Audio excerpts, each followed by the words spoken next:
Real estate কোম্পানির যখন একটা ইনস্টলমেন্টে প্লট কিনবে, সেই প্লটটিকে যদি কোনোভাবে ব্যাংক ফাইন্যান্সের সাথে অ্যাড করা যায়, আমার মনে হয় বাংলাদেশের মানুষের যে একটি ভিতরে আস্থার জায়গা, যে একটি প্রজেক্ট থেকে প্রতারণার জায়গা, সেই জায়গাটা থেকে মানুষ ওভারকাম করতে পারবে। ইতিমধ্যে বাংলাদেশে আমি বলবো না সব কোম্পানি, কিছু একবারে মাশরুম ছোট কিছু কোম্পানির ছোট ছোট কিছু ভুলের কারণে আমাদের মানুষের ভিতরে আস্থাহীনতায় ভুগছে। ল্যান্ড সেক্টরটি, বিশেষ করে ল্যান্ড সেক্টরটিকে আমি উল্লেখ করব, যে জমি পার্সেজের জায়গাটি যখনই কোনো কোম্পানি দীর্ঘমেয়াদী কিস্তিতে জমি বিক্রি করতে যাচ্ছে, মানুষের আস্থা নিয়ে মানুষ চিন্তিত হচ্ছে যে আমি এখানে আদৌ জমি খুঁজে পাবো না। সেই জায়গাটিতে যদি আমরা এই B2B পলিসি মেনটেন করতে পারি, আমার মনে হয় বাংলাদেশ গভর্নমেন্ট যেভাবে দিন দিন এখন সরকার দেশটিকে গুছিয়ে নিচ্ছে, এখানে যদি আমাদের ল্যান্ড সেক্টরটির দিকে একটু সুদৃষ্টি দেয়, ব্যাংকে আমাদের সাথে প্যারালালি সাপোর্ট দিতে পারে, তাহলে আমার মনে হয় এই ল্যান্ড সেক্টরটি বাংলাদেশে বুমিং বিজনেস করবে। এবং এই আস্থার জায়গা যখন গ্রো করবে, তখন বৈদেশিক মুদ্রার জায়গা থেকে বিশ্বের দরবারে বিভিন্ন জায়গা থেকে আমাদের আস্থার জায়গা যখন ক্রিয়েট হয়ে যাবে, প্রচুর পরিমাণে রেমিটেন্স বাংলাদেশে ঢুকবে এই ল্যান্ড সেক্টর উপরে ডিপেন্ড করে। তখন কিন্তু আমাদের বাংলাদেশ রেমিটেন্সের যে জায়গাটি, সেটাও বৃদ্ধি পাবে। বিশ্বের অনেক দেশই রয়েছে একটি রিয়েল এস্টেট বিজনেস করতে গেলে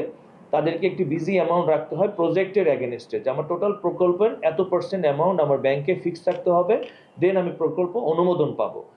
যখন এই অনুমোদনের জন্য আমি ব্যাংক গ্যারান্টিটি রাখবো, তখনই কিন্তু তার সিকিউরিটি পেয়ে যাচ্ছে ব্যাংক।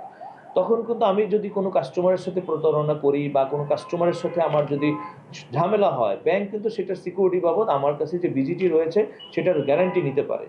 আমার মনে হয় যদি বাংলাদেশে ব্যাংক যদি এইভাবে ল্যান্ড সেক্টরের উপরে কোনো একটি নীতিমালা করে দেয়, যে আপনার একটি প্রজেক্টের ভ্যালুয়েশন যদি সামহাও 100 টাকা হয়, 70 টাকা বা 50 টাকা আপনার হচ্ছে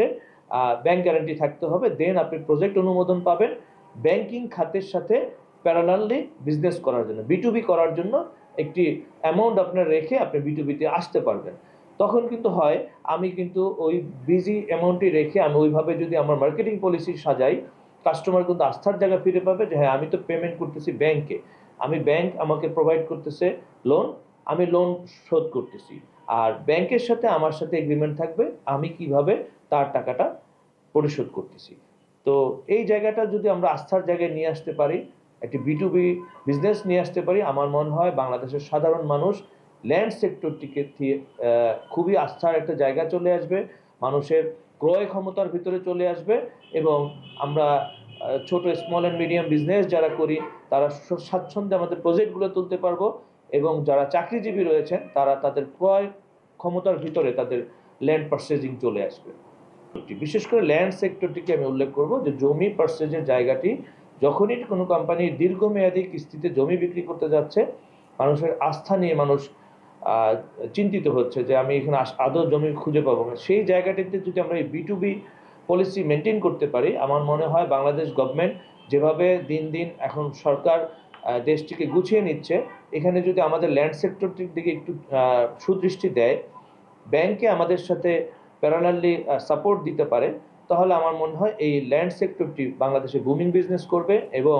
এই আস্থার জায়গা যখন গ্রো করবে, তখন বৈদেশিক মুদ্রার জায়গা থেকে বিশ্বের দরবারে বিভিন্ন জায়গা থেকে আমাদের আস্থার জায়গা যখন ক্রিয়েট হয়ে যাবে, প্রচুর পরিমাণে রেমিটেন্স বাংলাদেশে ঢুকবে এই ল্যান্ড সেক্টর উপরে ডিপেন্ড করে। তখন কিন্তু আমাদের বাংলাদেশ রেমিটেন্সের যে জায়গাটি, সেটাও বৃদ্ধি পাবে। আরশিনগর আবাসিক প্রজেক্টটি আমাদের ঢাকার প্রাণকেন্দ্র গাবতলী বাসস্ট্যান্ড থেকে মাত্র 2.5 কিলোমিটার দূরত্বে অবস্থিত। আমরা চাই আগামী 40 বছর পরে আমাদের নেক্সট জেনারেশন এসে যেই জিনিসটিকে নিয়ে কাজ করবে, সেই জিনিসটিকে আমরা মাথায় রেখে এখন থেকেই ওইভাবেই আমাদের প্রজেক্টটিকে ডে বাই ডে আমরা গড়ে তুলছি, যেন আমাদের পরবর্তী প্রজন্ম এসে তাদের সাথে তাল মিলিয়ে এই প্রজেক্টটিকে খাপ খাইয়ে নিতে পারে। সেই জন্যই আমরা এই প্রজেক্টটিকে একটা আইকনিক প্রজেক্ট বললাম।